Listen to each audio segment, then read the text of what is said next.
Naalala ko na nagpa-friend request ka sa akin tapos hindi ko pinansin agad kasi occupied yung mind ko nun sa complicated kong relationship. So yung mind ko nun parang, bahala kayo dyan. Kung sino mag-chat sa akin, wala na akong pakialam. Hawakan mo ang aking kamay at tayong dalawa'y magasik ng kaligayahan. Bitawan mong unang salita. Pakialam. Naalala ko nga yun eh. Biglang ako napachat sa'yo kasi naalala ko si Ka Henry. Nagbigay ng pangalan noon nagtatrabaho pa ako sa Wendy's noon. Sabi nga, uy, may papareto ako sa'yo. Kang tumawa. Lagi kang tumatawa, di ba? Kung nakwento ko nga. nga eh. Yun nga. Tapos, Yung time na nun, uy, may papareto ako sa'yo. Sabi ni Ka Henry nun sa akin. Sabi ko, ako ano-ano na naman, sino-sino na naman pinapareto mo. Hindi, ano to, kilalang kilala ko, sobrang bait nito. Hindi ako naniniwala. plastic yun. At tapos, Parang isang panaginip ang muling mapabigyan. Tayo'y muling magkasama. Dati ay balik. at tapos, Yun nga, sabi, landlord namin siya. Sabi ko, paano landlord? Baka mamaya kung sino na naman po yan.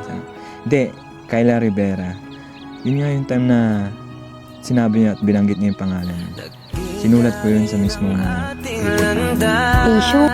Wala nang iba akong hiniling kundi ika'y pagmasdan. Mundo ko'y iyong niyanin.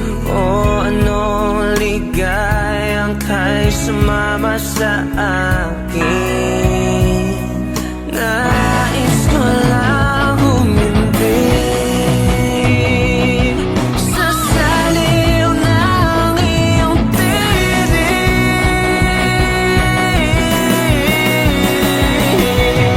Parang isang panaginip ang muling mapapigyan. Tayo'y muling magkasama. Ang dati ay baliwala. Panatag ang kalooban ko at ikaw. Issue. Kay towel. Okay. Hindi mo pag-away parang. Okay, tapos. Paper towel nga. Yung time nun, bigla nga talaga kitang sinerch. Tapos nung time na sinerch ko, inad kita ka agad. May bangs-bangs pa naman. Sa ganun. At tapos, Di ba magsisimula yung kwento dapat yung nasa dapat tayo?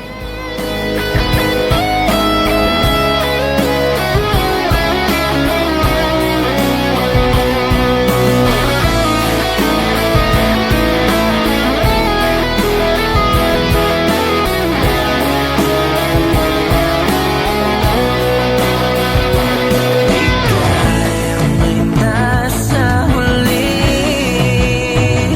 sumbilit ng iyong nung time na yun kasi, na-invite lang ako nila Ninang Dayan. Kasi, noon, bumibili lang ako ng damit. Sabi nila, attend ka ng church. Sabi ko, pwede naman po. Wala naman din akong gagawin nun. So, nung time na yun, naalala ko, yung shorts ko nun, napakaikli. Akala mo, hindi po, para pupunta lang kung saan. Tapos nasa pinakaunan ako, wala naman akong idea that time. Pagkatapos ng church, wala akong mapagtanungan, ikaw yung nasa pintuan. Sabi ko, tapos na po ba pagsamba? Diba? Oo, naalala ko nga yun. Pero tignan mo ngayon. Nasaan tayo? Nasa puno. Parang, ewan ko sa'yo, love. Sabay tayo nag-graduate, halos sabay tayo sa lahat. Sabay tayo na nangarap. Ayan, malapit na lahat ng mga pinagpaguran natin. ko